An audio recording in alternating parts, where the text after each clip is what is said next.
Welcome to RAIN, the Real Estate Investor Growth Network with your hostess, Jen Josie. Join like-minded real estate investors and accelerate your business towards greatness. You will hear step-by-step strategies for success, interviews with real estate rock stars, and we will dig deep into past projects where we bear it all, including the good, the bad, and some just plain ugly. So get excited. Here's the bestower of badassery herself, the real Jen Josie. Listener discretion is advised. Hi, and welcome back. I'm Jen Josie, creator of RAIN, the Real Estate Investor Growth Network. Whoop, whoop. On today's episode, we have a guest that will be sharing their badassery. But before we begin, here's today's badassery bestowment, my little badass gift to you. Today's topic is direct mail. There are so many list generators out there where an investor can get all types of addresses for, say, pre-foreclosures, probate, expired listings, absentee owners, zombie properties, and more. We learned early on that if we can buy that list of addresses, so can 1,000 other investors. So, to maximize our direct mail campaign, we took a totally different approach. We like to mail letters to entire neighborhoods. Our favorite neighborhoods are condos and townhomes built in the 80s and 90s. Condos and townhomes are also considered transitional housing for many, sometimes a starter home or maybe temporary housing for someone new to the area. The point is, the turnover is higher because the average person lives there for only 4 years. By sending a letter to everyone in that neighborhood, it may be another year or two before they move, but I may be the only person that sent them a letter.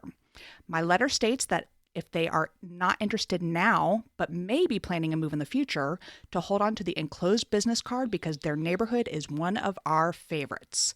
Now, on to today's episode of the Real Estate Investor Growth Network podcast. We have with us a friend of mine, Adam Schneider. Adam lives in Raleigh, North Carolina, where he began his real estate investing journey in 2012 after several years in corporate America. He got his real estate license and then joined a home buying franchise called Homevestors, but we know them as the We Buy Ugly Houses people. He quickly rose through the company and became a development agent where he recruits other badasses to join the system. In 2015, he became a private lender.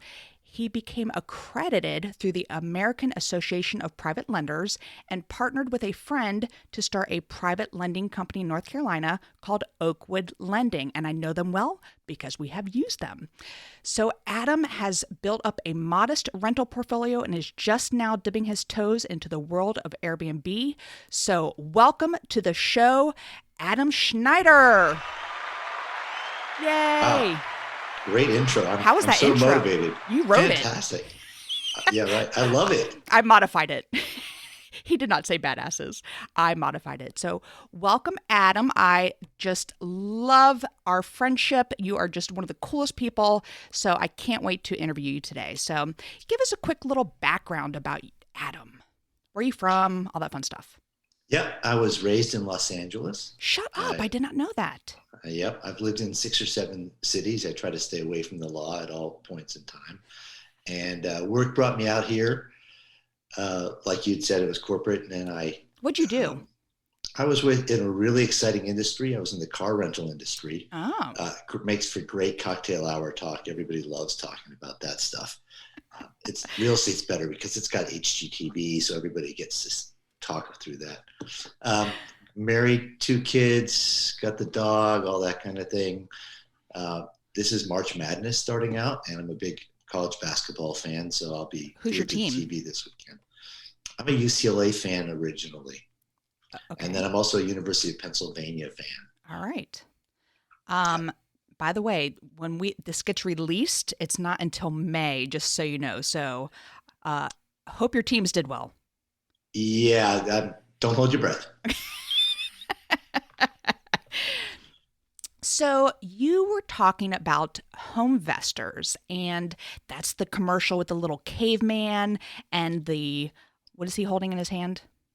Yeah, I mean, he holds a lot of different things in his hand, but we won't go down that route. That's got some off market topics there. Yeah.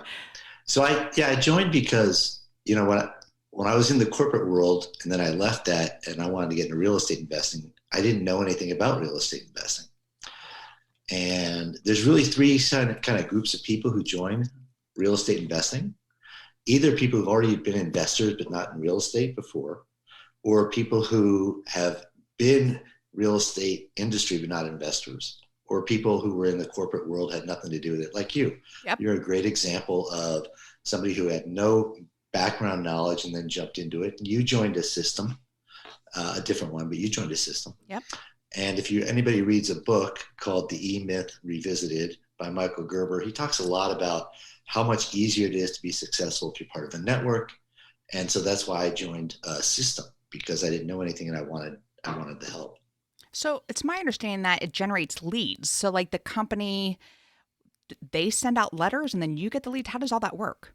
Right. So you'll be part of an ad council within your local area, and everybody would participate in advertising. It goes individually into the centralized system. And then there's an advertising specialist wing, and they'll analyze what to do, and they're scientific about it, and they'll talk about pay-per-click and direct mail. I was hearing your part that you're talking about with the condominiums. We'll analyze the letters and the types of home, and we just went through the analysis for 2020 for the types of homes we had by age and by value and so on. And then we'll look at whether the term home investors gets more people to buy in, or We Buy the Houses does, and the color, the print, and all that kind of stuff. That's just too much work for one person to do. So it's heavy with someone else doing the lead generation for you. And then there's a system about how to do the business, and being part of a network and a team is so helpful, because it's a really lonely business if you do it on your own, isn't it? It truly is. When I started this, first of all, when I left corporate America, I was like, alarm off, and would just sleep in and then wake up and I was like, oh, I can watch maybe one TV show and then just start, getting pulled away from doing any work at all. So I had to start creating accountability groups, and I had to really recreate it on my own. So yes, joining a program, things like this is to get you focused. And so how do you recruit people into this? Or you do onboarding stuff? Right. We do both of it. So There's really two groups of people who join, like I said. And first of all, I hate to cut you off, but right before we started recording, I texted Adam. I'm like, are we drinking? And he's like, hell yeah. So cheers. Cheers, Jen. He's got a Pinot Grigio, and I'm drinking a samosa from Appalachian Mountain Brewery. And by the way, I love you. You can send me free stuff. Okay. So you do onboarding. Yeah. So most people who join are either going to be investors who've been dissatisfied that it's become harder and harder to find properties, and so they really need the lead help, but they know the business. Or it's people like me and maybe like you who were not part of the industry, and they want the whole thing brought to them really quickly to speed up the learning process. I think it's about getting the leads, honestly, because that's one of the toughest things, especially in the market right now, where it's so crazy and the inventory's down. So I think it's very smart for the listeners. If they're having a tough time finding leads, this is something great for them to reach out and consider. Yeah, right. And some people are introverted, and some people like you are really introverted. Yes. And nobody's going to. No, some people like you are extroverted, and that's such a big difference maker as you do it, because you sort of found your way and navigated and found your connections organically. But some people don't want to do it that way. So anyway, when people are interested, they talk with me and we talk about it, and it's not for everybody. And so I usually will push back a little bit, because I want to put my head on the pillow at night knowing that I've done the right thing for people as they're making a life decision. Some people do it full time. Some people do it part-time. Awesome. And I think it's great. It's one of those things where, yes, you put a lot of money into, well, actually, I don't even know. How much, do you put a ton of money into it, or it ends up paying itself off? Some people join as a full franchise operator, and some join as a part-time. as an associate. And so there's different price points. So again, what happened was originally everybody had to be full-time, have a big building and all this kind of stuff. And that was before 2007, 2008, the crash. And then we had that crash and there was a hangover around 2011 or 12. And interestingly, this guy, Fred DeLuca, joined Homevestors or bought half of it. He's known for the Subway franchise system. Oh. And he said, hey, the entry-level price to play is just too high for people right now. Let's lower the price. And then as people sell houses, then we'll charge them bits and pieces of it so they can grow with it. And so that's how it works. And so depending on which place you want to get into, there's different amounts of money and you pay different amounts based on volume you've done and that whole thing.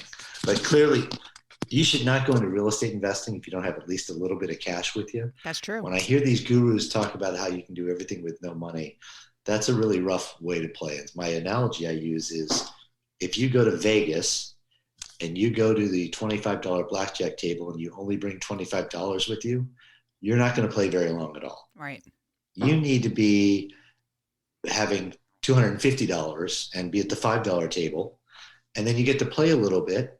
And as you get comfortable, you sort of build up your pile, and then that's how you grow it. So no one should ever, I think, jump into any investing if they don't have enough money for a runway, because the way it works is we don't get paid until the very end of that transaction. Excellent analogy. I love that. And something we didn't mention in your bio is what I tell a lot of listeners, an exit strategy, if you start getting a lot of leads coming in, is to wholesale them. So you started a meetup. Are you still having the meetup? It had to go virtual. I did a couple of the virtual meetups, but talk a little bit about your meetup and how you use your leads and maybe turn them into wholesale deals. Yep. So we started one in the Triangle area, Raleigh, Durham area. We called it Deal Maker Sessions. And really it was a community event and we invited everybody to come. We didn't charge anybody for it. And that was a space for wholesalers to be able to present inventory and investors would be there to buy it. And it really built a really strong community. We'd probably have 75 to 100 people show up. And this is all pre-COVID. So COVID's a different place. But I did it because one, I wanted to do a give back to the community. That's why I did it for free. And I just wanted to build relationships because that's how we do business. And when you start to trust people in this industry, you can do business so much more effectively and faster, because if you don't trust them, you have to do all these protective measures to make sure that you control your asset that are just time consuming. Correct. And that was just a really good way to get to meet people and you find out who has the same DNA as you do and wants to do business the same way. I love it. And one of my favorite things about that meeting is you give an opportunity for everyone to introduce themselves. And I'll tell you, I was playing it wrong the first couple times I attended because I would listen to the presentations. And so some wholesalers would get up and present a property. I'm like, I'm not interested. And then I was like, all right, I'm out because I didn't see any properties. And a friend of ours, Chris Papadopoulos, he said, Jen, you're missing the whole point of this meeting. And he told me, stay and introduce yourself to all these wholesalers so that they know to call you. Because again, even in my badassery bestowment, I talk about how I love condos and townhomes. I flip all types of properties, but those are my favorite because I can do them in 5 to 8 days. And so I got in all these wholesalers' faces. And I'm like, listen, if you ever come across a condo or townhome, I will buy it in a heartbeat. So I have definitely had some success from attending some of your meetings. So I do appreciate that. That was a great opportunity. So let me ask you something on that, if that's okay. So I don't know what your audience is for your podcast here. Would you say it's generally newer investors or more experienced, or a new blend? To experienced, to people who flip 100 properties a year, people who are just wanting to get into this industry. So it's all over the board. Okay, well, one tip I was going to give, and I know you have another section where you do that, but you brought something to mind. If you're an investor and you're looking to work with wholesalers, my strong recommendation is to be very clear about what your buy box is. Yep. In other words, what are the specific things that you want and don't want with the property? And when you can share that in an elevator speech, in an elevator pitch, two things happen. One, you forced yourself to learn who you are because you had to develop it. But the other is you become efficient with the people you're connecting with and they know you're serious. So like you just did, and your buy box is condos and townhomes. If somebody else has a specific buy box that's geographic, or they're there's something unique about the property. That's the way you connect with people and they remember who you are. And it saves you all this kind of time. So it's really a fantastic tip that you did it very quickly and smoothly, is that you want to be able to tell people what specifically you're looking for and what's unique about your business. And I also feel like a lot of times if a wholesaler comes across a condo or townhome, they're like, I can't do much with that. Or I'm like, hell no, bring it right to me because I will buy them in a heartbeat. So awesome. And thank you for the opportunity to meet all those folks. So something you talked about something I talked about when I introduced you was you became accredited. So let's get into the whole lending side of your business. And what does it mean to be accredited? And by the way, I'm opening my second cider. Okay, well, why don't you just down that? That should take you about 6 or 7 seconds, and then we can keep on going. I do have one more after this. Okay, good. Yeah. So the quick primer on lending is this. If you've only been dealing with residential real estate and you bought a home, you're used to a bank and how a bank loans and how they underwrite. Well, in the space we're in with investment properties, the people selling the properties won't deal with buyers who've got bank loans for it. Wholesalers won't do it. Auctions won't do it, all this. And so sometimes if people don't have the cash, they want money fast. And if they want money fast, their options, if they don't have friends or family, is either an institutional hard money lender or a private hard money lender. And a hard money loan is called that because it's based on the hard asset, the property itself, versus the credit worthiness of the individual. And so there's plenty of national institutional hard money lenders, and then there's local private hard money lenders, and you'll get more bedside manners and people with a second set of eyes from the private hard money lenders, but they may not have money forever and all that. So I'm a private money lender, but I just didn't understand the whole how to get accredited and all that stuff. So explain that portion of it. Yeah. So essentially, any accreditation means that somebody's blessing you, right? That's all it really means. There's some institution. And so there's different lending associations. So I went to one called the American Association of Private Lending. They were having a conference in Vegas, which was perfect for me because it lined up with one of my favorite things to do with the little gambling there. Did you go to the $5 table with $250? Bingo. Good memory. There you go. Exactly.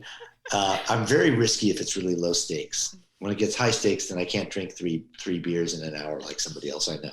Anyway, so they had a session. It's only been 17 minutes, by the way, but keep going. Yeah, and so they had as part of their whole convention, I don't know how many days it was, they did some training on private lending, the do's and the don'ts and the rules and all that. And then you had to take a test and pass the test. And once you've done that, that means that they've accredited you, that you've passed their basic minimum standards of being able to operate. So anyone can basically do it? Yes. Okay. Perfect. So then let's talk about Oakwood Lending. By the way, where'd you get the name Oakwood from? So Raleigh is the city of oaks. Yes. We're in Raleigh. Oakwood was a name that was used in part with my partner with another company he has. So he just wanted to stay with the Oakwood and then add lending to it. Perfect. So that's how that worked. I love that. So, we're Jolific Homes, but our little icon is an acorn because of the city of oaks. So, I know. And when you did the loan with us, I made the comment about your name that exactly. That's where, the oak doesn't fall far from the tree. The oak lies within the acorn. That's the saying that pushed us over to start using that. So it's all about growth. And then our name Jolific is Josie plus prolific mashed together. So let's talk about our deal that we did together. And I got to commend you on this. It was just a quick deal. I had not worked with you before. I don't think you allow second positions. Am I correct in saying that? Right. We only do first position. Okay. So, and then we had to bring some money to the table, but it was a very small deal where that was perfectly fine, no big deal. I normally use private money lenders in second position to cover that gap funding, but whatever. So my point is, when we first announced to our attorney that we were using Oakwood Lending, they were so excited because they love working with you. You have such a great reputation in the area. And that, to me, I mean, I know you because of, all of our meetings together and stuff, but I mean, that just definitely solidified my confidence in working with you. And that says great things because, attorneys have a hard time with lenders. And so for them to be like, oh, man, they are on the ball. We love working with them. So kudos to you for that. So let's get into how Oakwood Lending runs. You have a partner? Who is this? Yeah. Do I know this person? No, you haven't met him. He doesn't really like talking with people. Oh, my God. He likes to stay away from it. If you ask him what his phone number is, he'll say it's 919 and then just give you the rest of it would be his email. He doesn't. So the way we operate is I do the business development, look for business, meet people like you, cultivate relationships, and I do all the underwriting. I run my own comps, and my partner does all the servicing of the loan. He deals with all the paperwork, all the attorneys and all that. He's got another job. And so it works fine because he's behind this desk at the computer, and he's fantastic with being organized, quick follow-up and all that. It'd be really difficult to be a one-person lender because we're out in the field all the time, and it's difficult to be responsive with the kind of things that you need with the loans and the paperwork at the same time. So it works great. I'm running around in the field, double-checking houses and meeting people like you, and he's doing all the paperwork. And so it was a match made in heaven. Some of these don't work out. This one worked out. So, right? And working with you guys was easy because Vance, your husband, is just really, really good on the detail part too. And so the paperwork moved back and forth so quickly. It really did. So is this all of your money? Yeah, good question. So when we started, we self-funded our business. Wow. We didn't know how it was going to go. And then we ran out of money because we were building it. So then we took out collateral of property. We got a bank loan against that. And then we grew the business as a result of the bank loan. And that really got us going. And then we kept growing.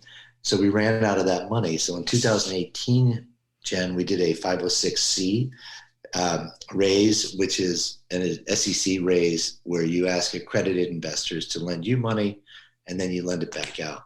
So we were doing loans where, let's say people wanted to be passive investors and they wouldn't give us all their money, but they give us some amount of money and they wanted to get 8% return for 2 years, which is a good number for people. So they'd lend it out to us and then we'd re-lend it out. So now it's part our own money, part the bank, and then it's getting heavier and heavier with the accredited investors supporting us like that. So if somebody's out there listening and wants to get involved in real estate, but they don't want to do it actively, but they have a bucket of cash, they can just give it to you and you lend it out for them? Yep. So they have to be an accredited investor. Okay. They have to go to Vegas. They have to sit at the $5 table. Yeah, they have to go to Vegas. Okay. That's exactly. That's how we get to know them. So an accredited investor by definition is someone with at least $1 million net worth other than their home, or making at least $200,000 a year as an individual, or $300,000 married.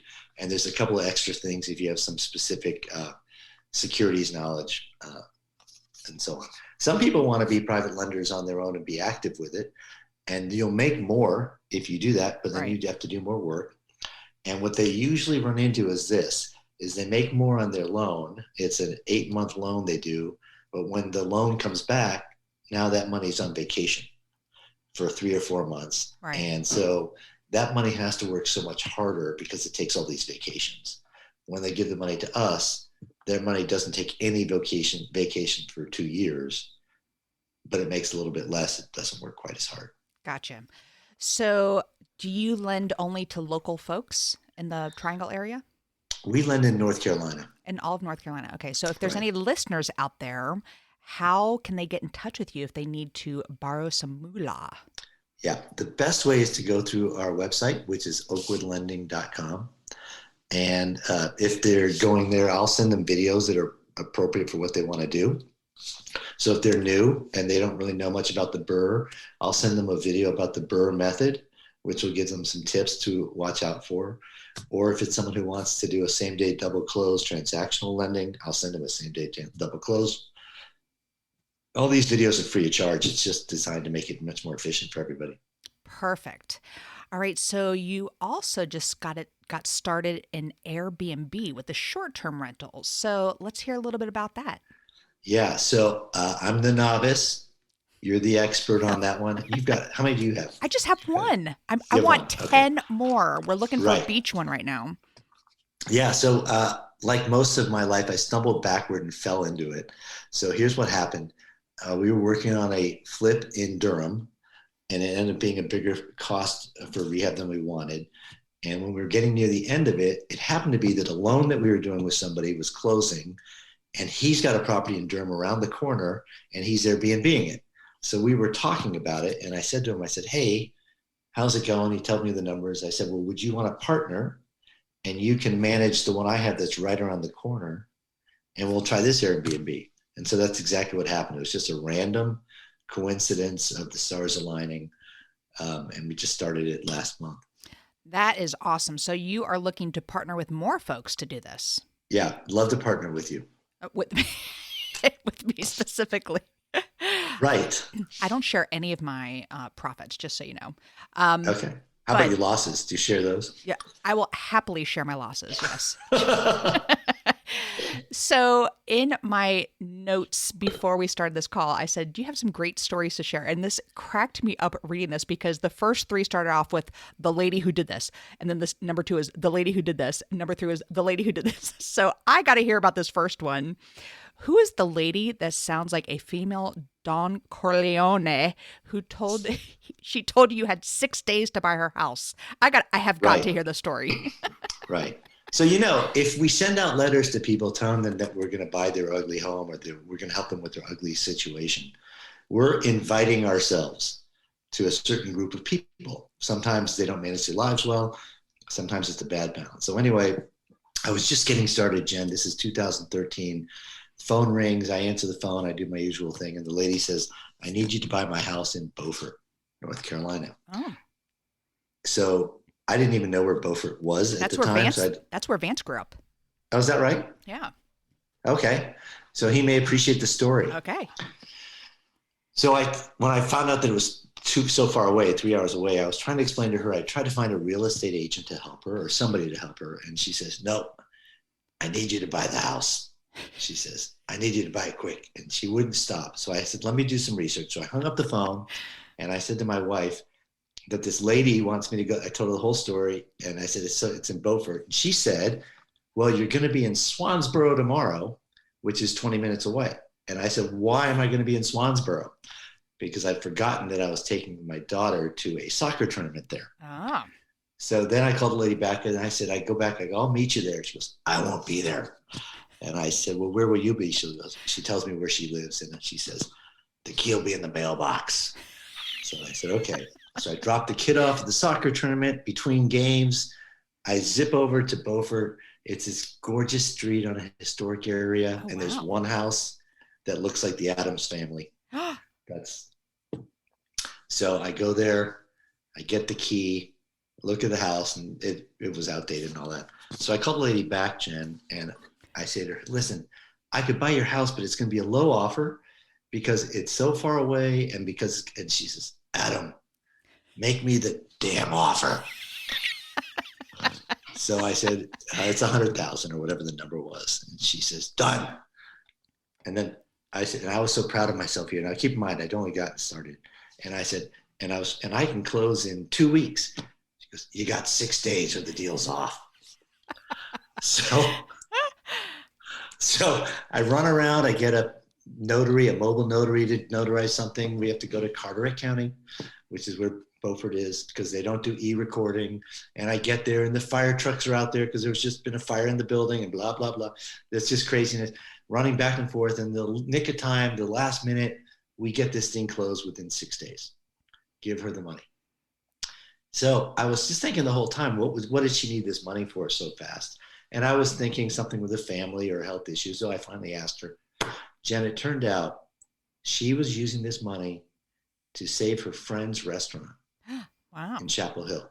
That was being foreclosed on that day, the last day of the month. And obviously now we're in COVID and all these restaurants. It's really a sort of a pertinent story now. Restaurants, it's hard to keep them open. She wasn't even using the money for herself. This was a friend. Um, So that was my story about the Mrs. Don Corleone. oh, I said Corleone. I didn't even know how to say it. Sorry. I know the head, the horse head in the bed. That's all I remember. um, so I got to hear one more of these because the second one was the lady who didn't know she was still married. Come on now. What is that about? This is a super quick one. I sent the contract to the closing attorney. He was doing his title search. He says, "Hey, your seller's married." I said, "No, she's not." He says, "She is." And we went back and forth. So I called her back and I said, "Hey, Kayla, the attorney says you're still married."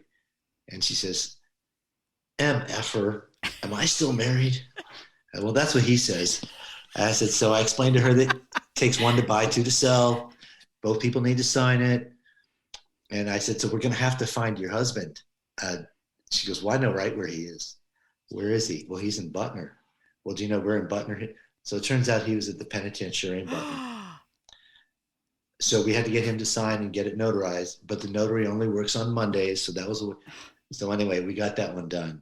But Wow. that was the first person I met who didn't know they were married, but that has not been the last. Oh my I bought houses from 3 people who did not know that they were still married. That is crazy.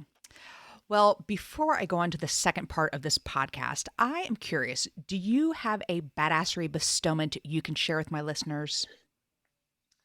I do. Awesome. Yeah. Badassery bestowment. I'm going to have to use that in some other context, but I really love it. That's It's copyrighted. Yeah. It's copyrighted. I think, yep. I think, so I've got a few different ones based on experience levels. So if you're brand new and you're having a hard time finding a house, I would recommend maybe going out further geographically from where you are if you're in a city and just buy something that's a low risk, low reward house rather than trying to make so much money that you can go and retire. You just want to get used to the whole cycle of buying the property and fixing it up and doing everything you want. So low risk, low reward, go out further. That's my badass bestowment for the newbies. For the buy and hold people, my badass bestowment is if you say you want to be an investor and you want to get rental properties, understand why. Because some people want it for appreciation. Some people want it for cash flow. Some people want it for strategic tax reasons. Some people want to have forced equity. And your strategic reason is going to determine what kind of house you're going to buy and where. So you're buying condos and townhomes, but you're flipping them. They're really hard to keep as a buy and hold because they've got the downward pressure of the HOAs. Yep. So they would not be a good cash flow property, Correct. But it might be that one of them is a really good appreciation property. So if you're a buy and hold investor, understand why you're a buy and hold investor. So those are my 2 badass bestowments for the day. Those were excellent. I appreciate that. So as we move on into the second part of the podcast, let's have a quick cheers, though. Cheers. Cheers. Ching. Cheers. Ching, this ching. is the first. We only just did the first part. That was just the first part. Second part goes quick. We dive in a little deeper, and it is clear you are a badass, but I use the acronym BADASS, and I want to know what makes you, Adam Schneider, a badass. By the way, when I first met you, I was like, oh, are you Jewish? And you're like, because I came from South Florida and I missed all my Jewish friends down there. And Well, I know. So you're probably like, weird. But I was like, Baruch atah Adonai Shalom Aleichem. I knew all that stuff. Wow. L'chaim. You're bringing your A game. I'm telling you, they were the best boyfriends. Okay, I digress. All right. I'm glad to be your token Jewish friend, if that makes you feel better. I have missed you. Oh my gosh. Thank you. Yeah, Okay. the odd part is that my wife is not Jewish. Oh. So, yeah. Well, I know that you give great gifts. There you go. I just stereotyped you.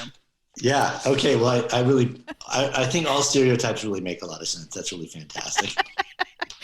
All right. So for badass, the first letter B is book. What is a book that's made a huge difference in your life? Can I give more than one? Sure.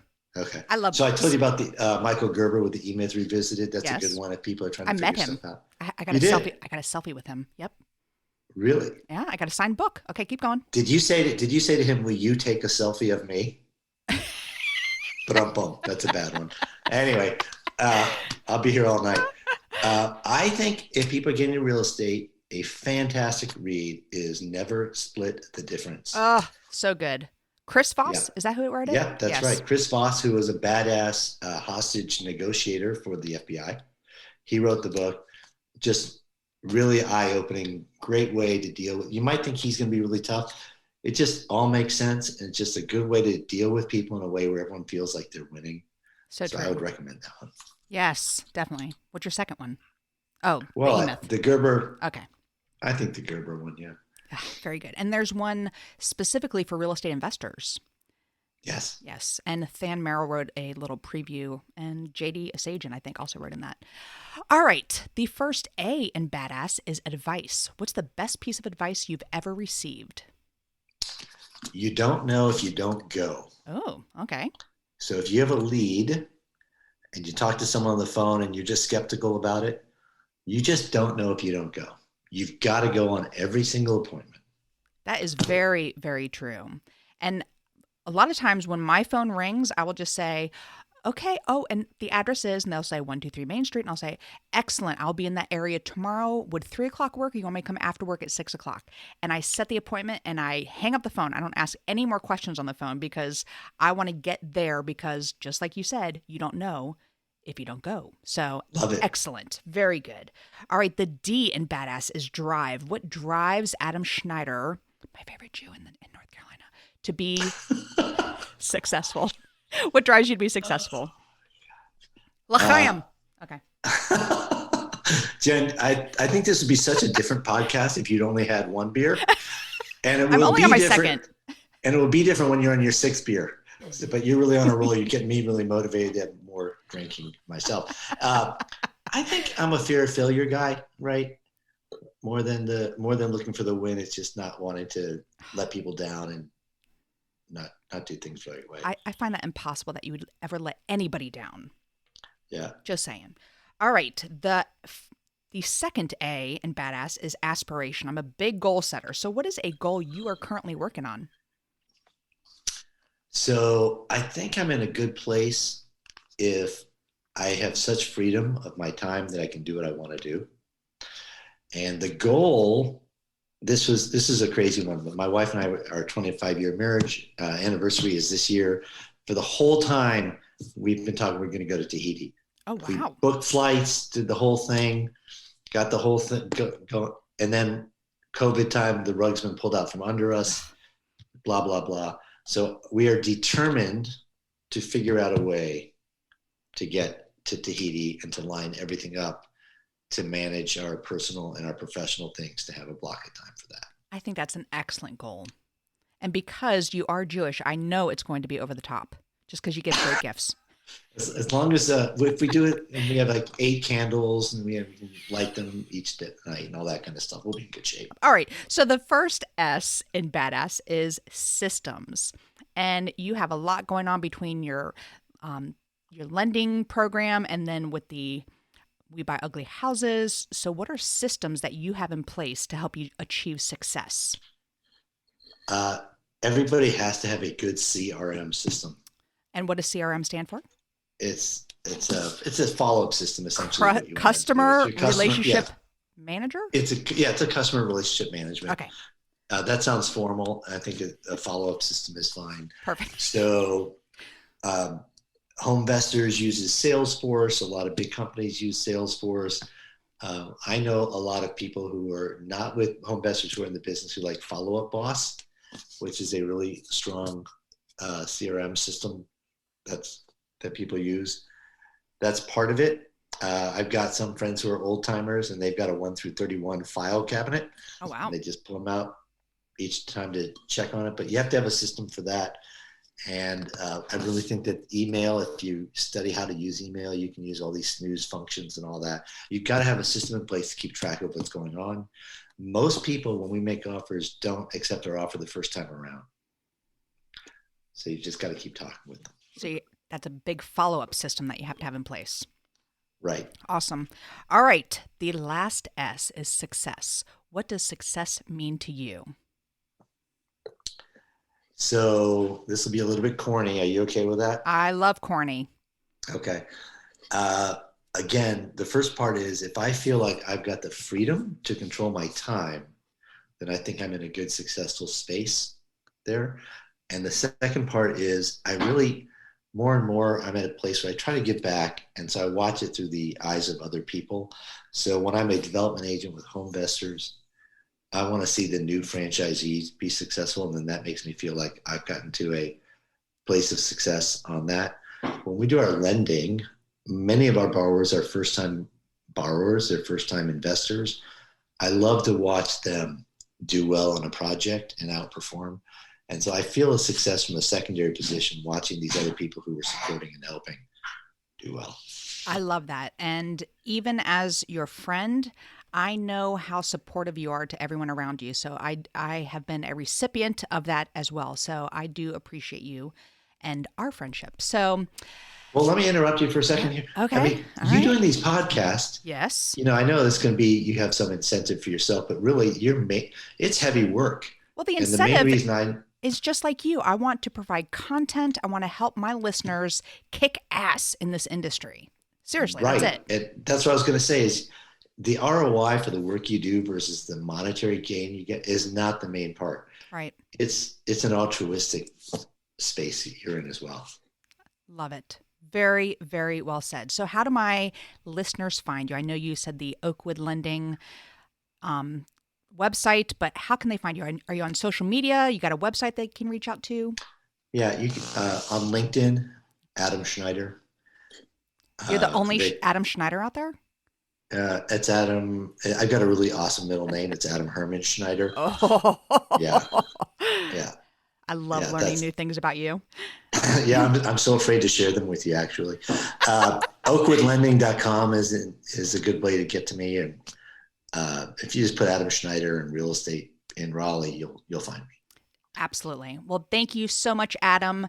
I had a great time during this. I still didn't even get to my third drink yet, but that is all. Thank you for listening, and we will catch you on the next episode. Now go out there and share your badassery. And don't forget, make it a great day. Take care. Bye-bye. Whoop, whoop. Thank you for listening to RAIN, the Real Estate Investor Growth Network. Be sure to subscribe on your favorite podcasting platform so you never miss an episode. If you need more badassery, you can follow Jen Josie by visiting therealjenjosie.com or become a member of RAIN by registering on rainmastermind.com.